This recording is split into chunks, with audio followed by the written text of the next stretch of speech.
Rowena.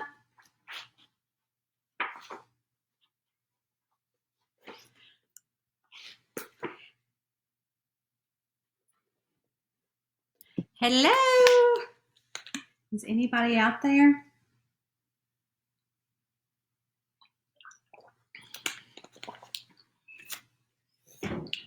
Rowena. What are you doing?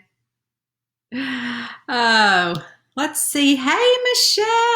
How are you? It is time. Actually, I'm on a little bit earlier than I normally am. Hey, Jean. Hey, Jeannie. No, I didn't. We'll talk about that in a second. Hey, Crystal. I'm in my bedroom. I really am in my bedroom. This is my bed. And so, we're redoing our bathroom. I don't know if you can see. Can you see Rowena in there? Hi, Rowena. She's like, oh, that's my hair. Right there.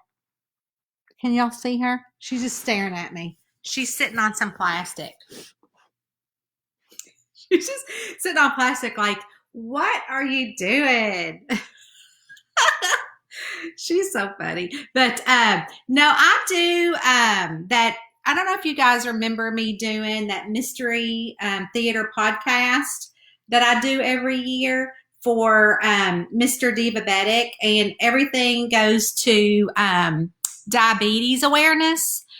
And so when I was at the Javits Center signing books next to Grumpy Cat when he was alive, yeah, Grumpy Cat. It was awful. That cat. I mean, Grumpy Cat literally it was a girl and she was tiny. And she had a 3-hour book signing line and I had like a 3-person line. Oh my gosh, it was like Melissa Street was there. Our good friend Terry Lentz, who has passed away the past couple of years, she came. Gosh, who else came? There were so many people that had come. Ooh. Hi. You gonna sit here with Mama in bed? She's like thinking, why are you in bed? Come here. You can sit here with me. She's like, why are we in the bed so early? Hey, Ro. Why are we in the bed, baby girl? I'm a little baby. Yes, sir is. I love you. And she's sweet. She is sweet. Rowena's actually really small too. But anyways, why was I talking about the Javits Center? Oh, Mr. Diabetic. So I was signing books at the Javits Center, and this guy came up to me and he said, can I get your information? I'd like to talk to you a little bit more about your cozy mysteries. I'm like, sure. And so as a matter of fact, he ended up, do you guys know who Luther Vandross, the singer, is? That was his assistant, but Luther had passed away of diabetes. And so Max, after Luther had passed away, had made it his life mission to inform people on diabetes and the differences that good health care and taking care of yourself and how important that is. So he asked if I would help him do a old time mystery theater radio. And so I said, sure. So we wrote a couple of mystery plots, and we've been doing this maybe 6 or 7 years. I'll have to put the link in because they're a lot of fun to listen to. So we do them live. So it's like listen to old time radio, like when your parents were kids, I guess. I never had to listen to old time radio, but there's like music that he buys. Like we did Swan Lake one year. And this year it's a Pirates theme, so it's really fun. And so while I help him solve the mystery, there's other people on there that incorporate different things in the mystery. And so what happened is that we literally rehearsed this live for months before we actually do it live over the radio, which is located in New York. But I'm calling in from home. So tonight I had that broadcast at 6 o'clock that, and then he will send it to us, and we'll all listen to it. There's like 10 of us that do it. So we have a script. And so I was up here in my bedroom because Eddie and Austin were downstairs eating supper, and I can't do, we don't, you know, when you're doing a performance, a live performance like that we're trying to perfect, you don't, you know, necessarily, you don't want all the information around. But I guess I need to touch base with you guys about my friend Sheila Conley. She is a cozy mystery author, and I'm not sure if you've heard, but she has passed away. I am in a group called Killer Characters with her. Sheila has been sick. It has been a long illness. Recently, she has stopped doing Killer Characters, and we did fill her spot, but we knew she was sick. And she actually passed away in her home in Ireland on the 20th. So her daughter let us know she was with family. So that is a big loss to the community, but she didn't want any readers to know she was sick. She didn't want to be public about it. And that was, it was okay. You know, we understood, and we are a community of writers. We're all very close knit writers, but you know, we were very sad to hear the news on Monday, I believe was the 20th, when her daughter let us know that Sheila passed away peacefully, but she had been sick. It's been a long illness. So I will be paying a little tribute over on my author page to Sheila, because that you know, I've been with Killer Characters for years, and we're it's a blog where our characters talk, so we have a lot of communication back and forth. So Sheila, like I said, did pass away on the 20th, and it was a long illness. It wasn't a sudden thing, but it's super, super sad. So I'm sure a lot of y'all have read Sheila. But we are here tonight, and we're going to continue on because that's exactly what Sheila would wanted to do, just like she did with Killer Characters. A month ago is when she said, I'm going to have to step back and pull back from Killer Characters, and we filled the spot. So her normal day was the 25th of every month, which is coming up in a couple days. So anyways, that's a sad news, but we are here tonight to read more of the Magical Cure book, A Charming Crime, the first book. And if you guys want, we can go ahead and get started. And little Rowena has decided to join us. She is just sitting here, ever so cute, on the bed, because I really am in my bed. Okay, chapter 4. Traitor, I scolded Mr. Prince Charming as I drove down Main Street. I noticed the dash clock read that I had been in the village for over 3 hours. I drummed my fingers on the steering wheel. It didn't seem that long, just like when you were at the circus. You were there for a couple hours, but you were so entertained that it only felt like a few minutes. Mr. Prince Charming stared at me like he knew exactly what I was saying. You were the life of the party. Reaching under the driver's seat, I pulled out a ding-dong I'd stashed in case of an emergency. Hearing an evil spirit was after me definitely qualified as an emergency. The foil crackled as I unwrapped it, and Mr. Prince Charming knew what was coming next. I tore off a piece of chocolate and fed him. You weren't the same cat. Purr, purr. He wiggled his head under my hand and took the chocolatey treat. We're going to stop there. I know. Chocolate is not good for animals. Let me tell you, when this book came out 8 years ago, I probably got 2,000 emails from people giving me notes, citing veterinary clinics, telling me how awful chocolate is for cats. Well, it's my made-up world, and he likes chocolate. I like chocolate. I love ding-dongs, and Mr. Prince Charming is not really a cat. So we, you know, made it chocolate. So don't message me. I know y'all won't because y'all already love the book. Anyways, we passed a few more of the cottage shops. When someone rushed in front of the green machine, I slammed on the brakes. Meow! Sss! Mr. Prince Charming's claws dug in the vinyl dashboard where he caught himself. Sorry, buddy. Ducking my head around his hanging body to see if I saw anyone on the street. There hadn't been a thud, so I knew I didn't hit someone, but I swore I saw someone. The wooden sign hanging from its hinges caught my eyes. I gasped, threw the El Camino in park, and jumped out, leaving Mr. Prince Charming in the car. The sign looked awfully familiar. Scraping the moss off the rotted sign, I gaped in wonder. A dose of Darla? No, it couldn't be. There was no way Darla had a shop or any place other than the flea market, or I'd have known about it, though this was vaguely familiar, kind of like deja vu. I couldn't comprehend what was going on. Dizzy. Everything spun around me. I held onto the gate to keep from falling. The sign hung in front of the small cottage. 2 little windows were covered in moss, and the rest of the outside was covered with the most beautiful wisteria vine. The purple and white flowers grew up and over the front door. Cautiously, I opened the gate and moved in for a closer look. Wiping my hand across the window, I took a quick peek inside, only it was too dark to see. "Can I help you?" Someone's voice startled me, causing me to jump around, landing in my best karate position. "Whoa, I'm only wanting to help."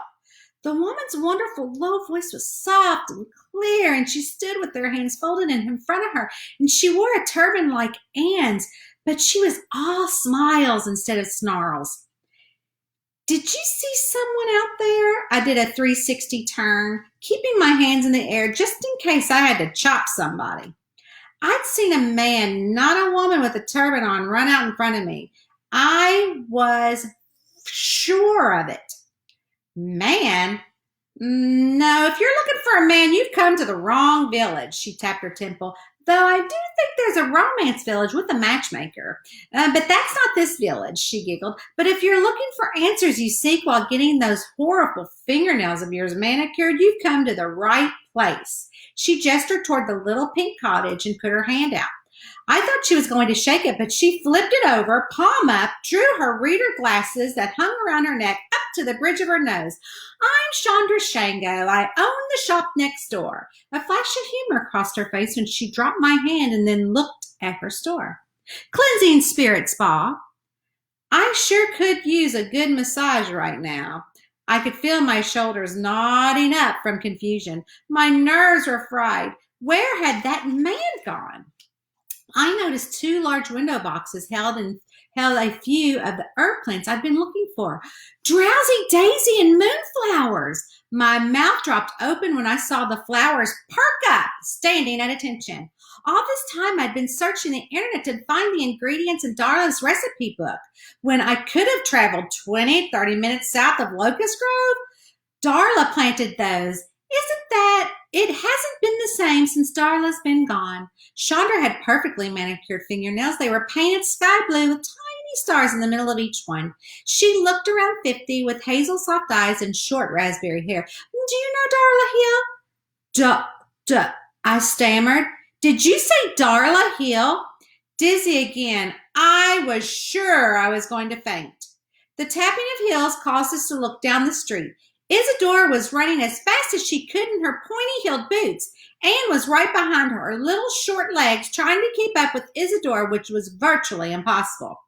"Yoo-hoo!" Isadora's skirt flew up all over the place, her long blonde hair flowing behind her. Her arms flailed in the air. "Chandra, I see you've met June. She's a homeopathic from Locust Grove."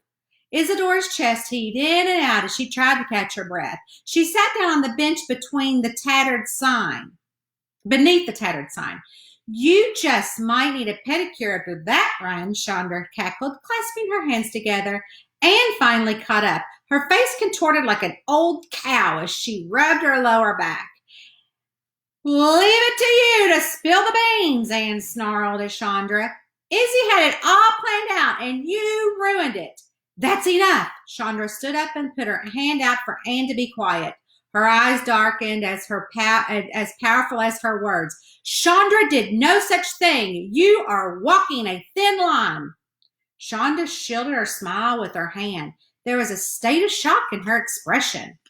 I told you this was going to blow up. Anne threw her hands in the air. But no, you had to do all the secretive and go behind everyone's back trying to find Darla's daughter when Darla didn't want her to be found. I said enough. Izzy's eye narrowed. And the shed, Anne stomped. Do you know how many ingredients I tried before the darn thing would explode? I felt the blood drain from my face. Slowly, I took a seat on the bench, trying to wrap my head around what Anne was saying. My shed? She blew up my shed? Look at her. She's definitely nothing like Darla. Anne tapped my foot with her shoe. Weak, just like her dad. But she did see something in one of those crystal balls. Crystal balls? I asked. I stood up, keeping one hand on the bench to make sure I was stable enough to balance. This bunch was crazy. Crystal balls were those who were psychic types. I walked around in a complete circle, carefully looking at each shop and the people milling around. Sure, there were some strange shops with some very weird names, and some of the people wore turbans, cloaks, pointy-toed shoes, and other weird get-ups, but who was I to pass judgment? Is Madame Taurus the crystal ball? I asked. Yes, Anne said. You've said enough. Isadora slapped Anne across the face just as a clap of thunder was heard in the bright blue sky. Anne cowed down. She rubbed her face while she straightened her turban. Her eyes pierced my soul. Who blew up my shed? The question flooded my head and drained from my mouth. My eyes darted back and forth between him. Are evil spirits really after me? I'm sorry. I'm so sorry. Chandra fumbled with her words, worry evident in her eyes. I had no clue. I really shouldn't have mentioned your mother. Flashbacks of the old wooden door came flooding back. Faint memories of what lurked inside the cottage began to emerge from deep in my mind. The richness of Darla's bottles that held her homeopath remedies glistened inside the shop so long ago. The smell of cinnamon, sage, dill, thyme entangled and wrapped around me as if I were 5 years old again. Darla's laughter filled the inside of my head as though she was standing there helping someone with a bad case of gout. I've got just the cure for what ails you, she'd say. And then she'd grab a couple bottles, combining them into one without even looking at the book or her journal. Was I expected to move here and take over Darla's old shop? Was this why I had become so good at making the remedies? I eased myself back on the bench again. Stunned, I sat there while everyone around me yelled. There were so many questions to be answered, but one stuck in my head. Why did Darla keep this from me? Are you beginning to remember, June? Isadora kneeled down between my legs. June, dear. I told you she was weak. Anne spoke with a voice full of hatred, and her fat finger jabbed at me. Shut up! I jumped to my feet and pushed Isadora out of the way. I shoved Anne so hard she fell into the wisteria vine and the purple petals fell around her. And you blew up my shed! I could kill you! You could have killed me. If I wanted to kill you, I would have. She brushed the fallen flowers off her clothes. Go home. You don't belong here. I should go home, but now I question where that was. Deep down, I knew I belonged here. Even if it was just to find out why Dollar had kept Whispering Falls a secret and what knew about my dad. But I drew back my fist anyways. This woman was gonna get it. I'll show you the meaning of hurt. The slamming of car doors wasn't going to stop me from opening a can of whoop-ass on Anne. Yeah, I wrote ass in the book. June! Jordan and Oscar Park had gone unnoticed when they pulled up behind the green machine and stood next to Anne. Are you okay? Turning on the sound of their voices, I took my fist out of the air and put it back down to my side where it belonged. I want to press charges, Anne stomped her foot like a child. She harassed me. She even threatened me. Of course you do. Chandra stood nose to nose with Anne. You want to sue anyone and everyone that crosses you. I was a witness. You harassed her first. That's enough. Isadora's voice boomed over everyone. Then she said in a softer voice to Jordan and Oscar, everything is fine. Go on back to the shop, Anne. She shooed Anne back down the street toward Mystic Lights and pointed to Chandra to go back to Cleansing Spirits Fall, leaving us alone with Oscar and his uncle. Jaw clenched, Oscar did not take his eyes off me. He knew something was wrong. There was a magical bond between us. We each knew when the other was in trouble, and this was one of those times. I was glad he showed up. He was the only thing in my life that did make sense. My entire existence was questionable. I'd even go as far as saying that Mr. Prince Charming was questionable. He was far from a normal cat. Izzy, this is my uncle, Jordan Parks. Oscar turned the attention away from me. He was good at doing that when I got myself in hot water. And I'd say that me, about to punch Anne, was dipping my toe in hot water. I was telling him about the position you offered me.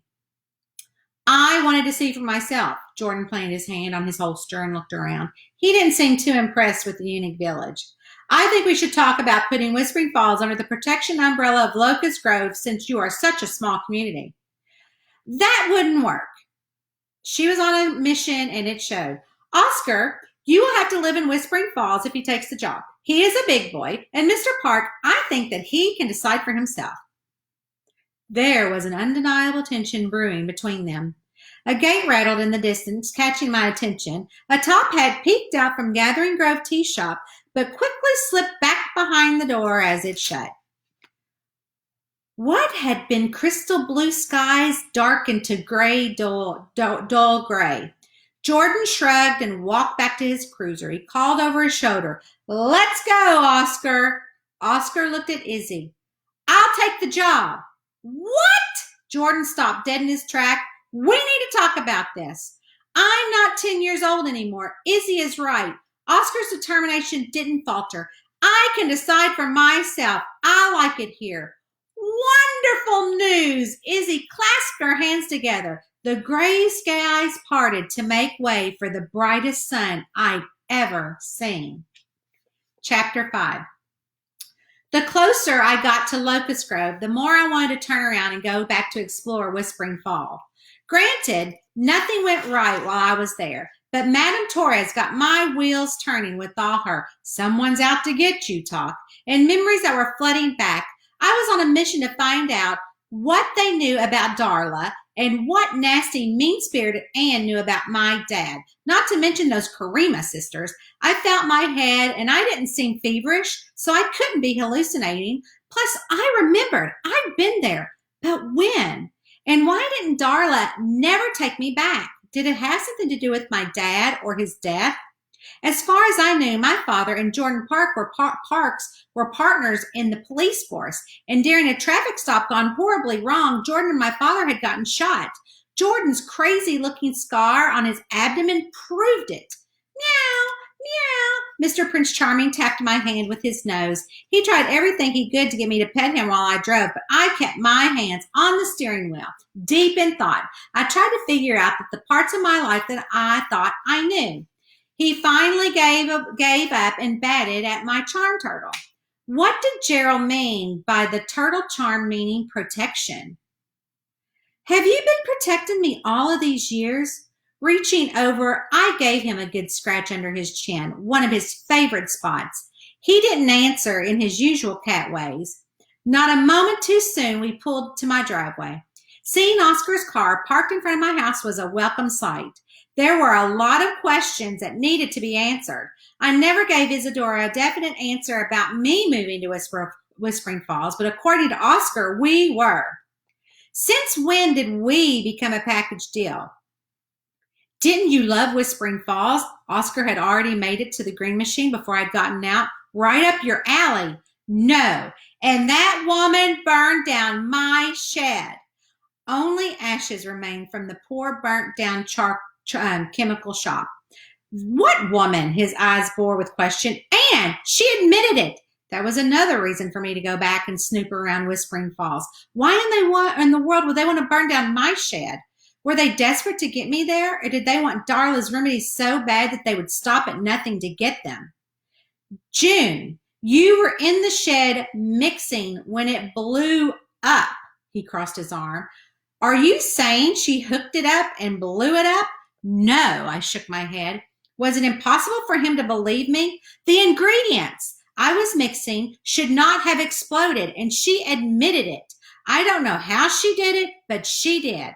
I stomped up to the porch. Mr. McGirdle cleared his throat from next door. Stop eavesdropping, I yelled across the herb garden. Although I couldn't see him, he was there. He was always there. I gestured over to Oscar. Come on. Mr. Prince Charming jumped up out of the car and ran up the steps, ignoring the family of possums that had taken residency under them. Really? Oscar shook his head, referring to the cat. What good is he?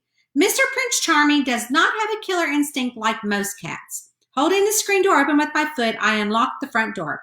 Mr. Prince Charming ran ahead of us. I turned on all the lights as we walked down the old hallway into the kitchen. There was still confusion about everything that had happened today. Mostly I was upset because of the way I had to talk to Anne. It didn't matter that the snow globe had made me crazy. The ding-dongs made me feel better. I grabbed a couple of extra ones out of the box, one from Mr. Prince Charming and one for Oscar. Thanks, Oscar peeled back the foil wrapper and shoved the entire chocolatey delight in his mouth. He was still the same old Oscar as he had been when we were 10 years old. He introduced me to ding-dongs. Oscar's uncle always had the best junk food, where Darla refused to bring the poison chemicals into the house, much less our bodies. I'd sneak out and meet Oscar under the big oak tree on the side of the house, out of the view of Darla in case she got up and looked outside. And we'd eat the entire box. Or I guess I should clarify, I'd eat an entire box while Oscar laughed. I don't know about moving to Whispering Falls. Even your uncle doesn't think it's a good idea. I bit a small piece off and I ran my fingers along the creamy filling and licked it. There is something strange going on in that town. I'm a cop. I've checked it out and everything is fine. There hasn't been a crime committed there in years. Oscar helped himself to a glass of milk. Uncle Jordan is just watching out for us because we are like family. We've got to stick together.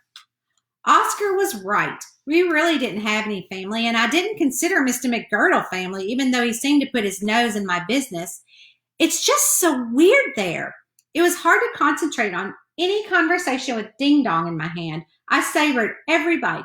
Granted, I don't make a lot of money at the flea market, but it pays for what I need. Thank God Darla had the house paid off. I have no idea how she made ends meet. I always had everything I wanted, and she rarely said no unless it was unhealthy or harmed someone. Plus, most of her cures didn't work, or that's what I found out after she died. That's when I vowed to take over and make her remedies better. Who is going to buy my remedies, and how in the world will I ever afford one of those shops? I shrugged. Did Darla still own the shop, or did I own it? That was definitely something I hadn't thought about. My thoughts were interrupted by a knock at the door. Puzzled, Oscar and I looked at each other. No one ever knocks in Locust Grove, especially with the screen door open. Everyone from Locust Grove knew everyone. You yell into the house, not knock.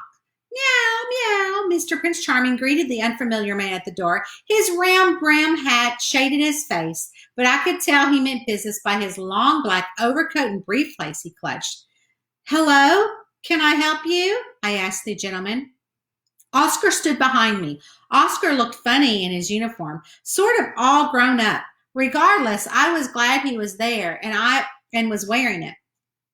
I'm Alexander Primrose, a realtor from out of town. He coughed and flashed his business card. I opened the screen door to take it, and I have a client moving to the area. This is exactly the house type they are looking for. He curled his nose while looking around. I wanted to know if you'd be interested in selling. He held up a sheet of paper with a checklist. I wanted to ask him if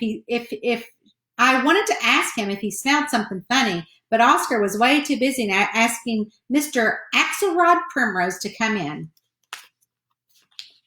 Oscar crossed in front of me and held the screen door open. Mr. Primrose walked in. Oscar took him into the family room where Alexelrod made himself comfortable in the couch. Last time I checked, this was my house, I shoved past him. This is your answer. Our answer. He moved in front of me, coming nose to chest, a hard chest. Slowly my eyes followed up his crystal baby blues, only to confirm my childhood best friend had indeed grown into a man, something I hadn't gotten used to or never took the time to notice. I don't know, I whispered and bit my lip.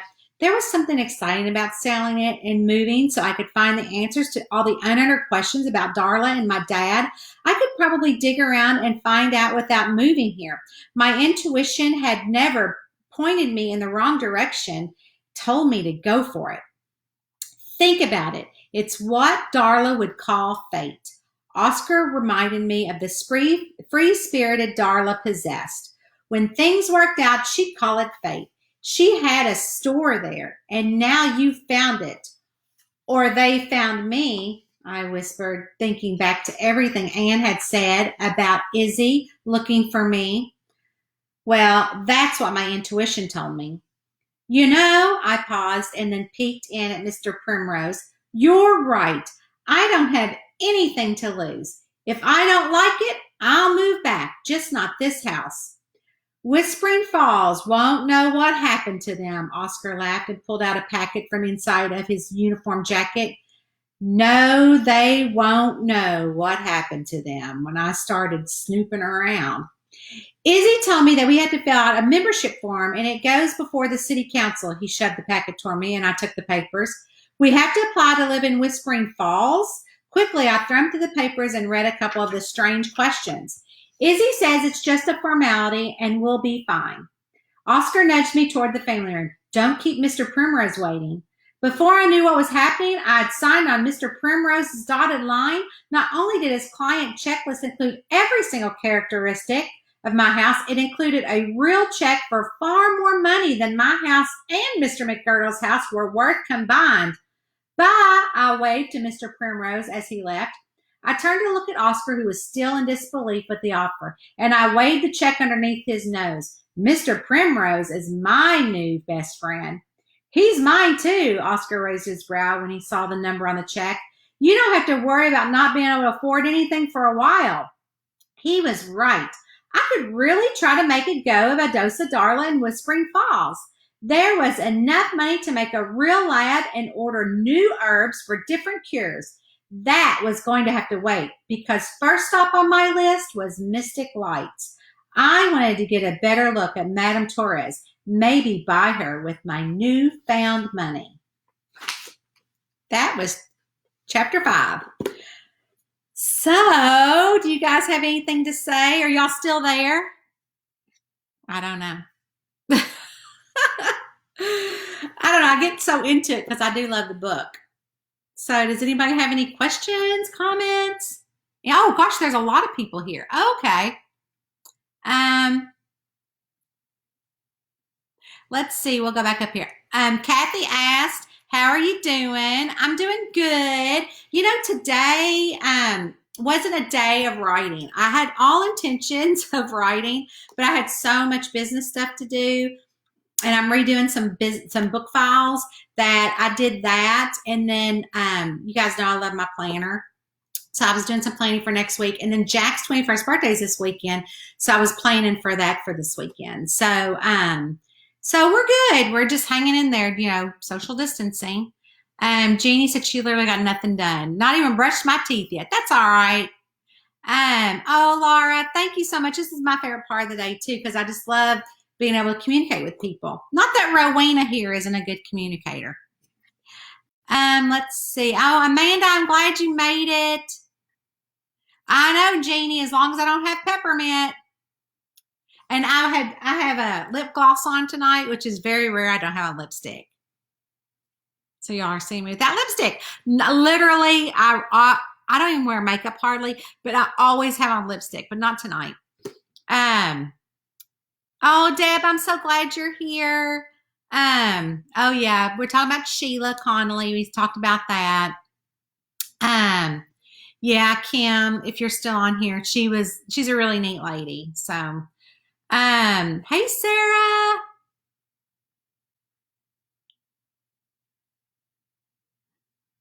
Um, let's see.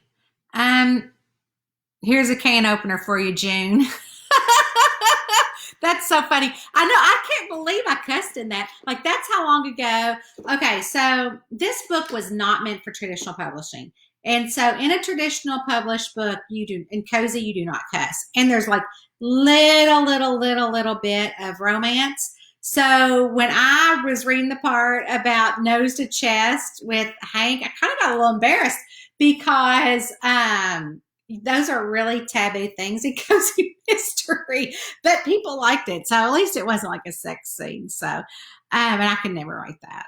People used to say to me, "Oh, how come you don't like write young adult or like a young adult mystery?" And I'm like, "I am raising 4 boys. I'm living young adult. I don't want to write about young adult." As a matter of fact, I had a very well known cozy mystery author that I would love to collaborate with. Um, she actually emailed me like before, right after the COVID virus hit. And she's like, "Listen, I know you write fast. I've got this great idea. We can collaborate on a cozy mystery idea, and it can be set in the COVID." And I'm thinking, wait, what? And I couldn't wrap my head around that it was coming from this author, that she wanted me to write a book with her quickly, and we would set it in like the times of COVID and like have that as like the subplot, but like maybe someone that they thought had died of COVID was really murdered. And it took me a day to read it and reread it and make sure it wasn't a spam, because I think that you guys would have died if you would have known that that was this author. And literally, I sent her an email the next day and I said, "That's a hard pass for me." I would love to collaborate with you one day, but I don't want to live in COVID time. I want to go back to normal. I certainly don't want to write it. And my readers, I hope, read my stuff to escape what's going on out there, especially right now. And so she emailed back and she goes, "Well, I respect your decision." She had already started writing the book. Like, she was already like 5,000 words into it. She had a cover. And like that, on the cover, there was a person with a mask on. I mean, I was just so horrified that I was like, "Oh my gosh, I cannot believe that this author is really wanting to make money off of this." I was so shocked. And so what happened was, it like 2 days later, because I mean, first her email was like, "I woke up and I dreamed this, and we need to do this together. And I woke up and I just had to get on this. We have to jump on it now. This is my idea." And so then like 2 days later, she emailed back and she said, "Just forget that I even emailed you. I'm embarrassed I even said it. This was not the right thing to do." So that redeemed her a little bit, but I'm still kind of like, do you know your readers? Or do you read cozy? Or do you read to escape? Because that's exactly why I read to escape. So, yeah. Let's see. Oh, Jeannie said that I could read chapter 6. Everybody's here. I'm so glad. Deb's been crocheting. Oh, so do y'all have time for a story? I told Deb I would tell her a story.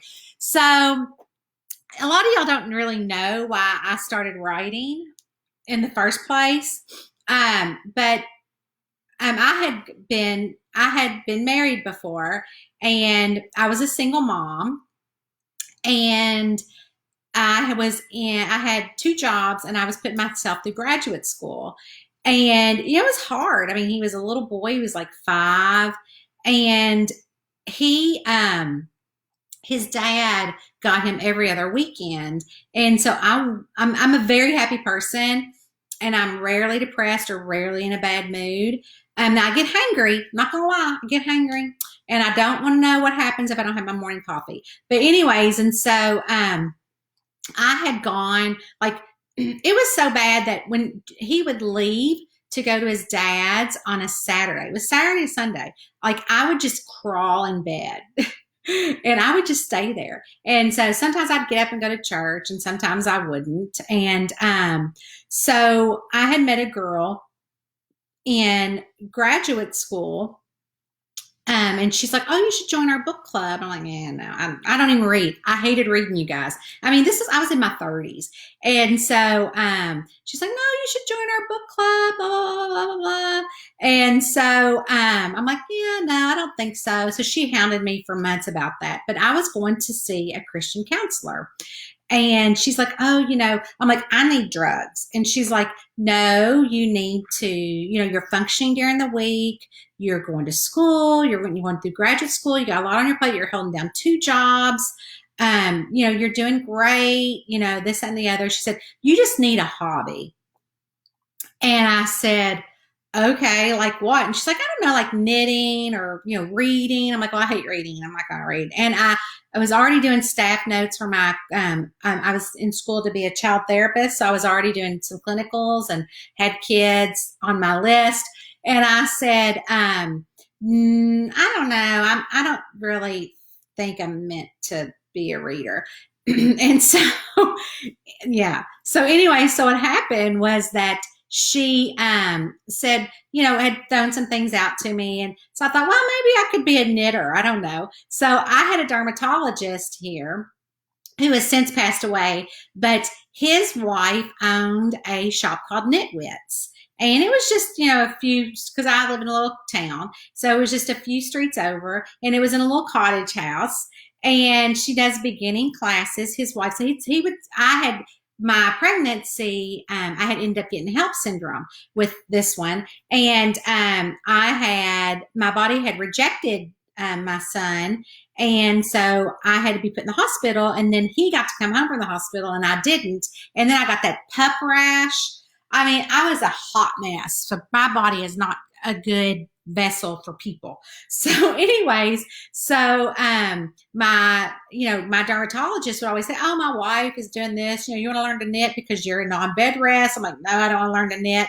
So then after, of course, years later of having him and still going to my dermatologist, and also my son had to go to a dermatologist because he was allergic to red dye. So you think about that. Any kind of juices, any kind of red dye in like, fruit chews or anything like kids like, he would just break out.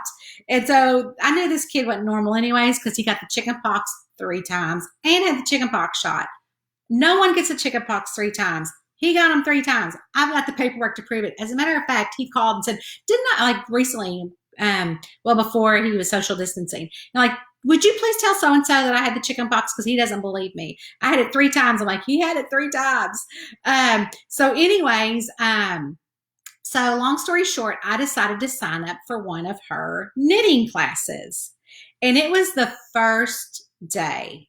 So like me, if I do something, I am all in. So that means I'm going to buy all the yarn, all the supplies, everything, the top notch too.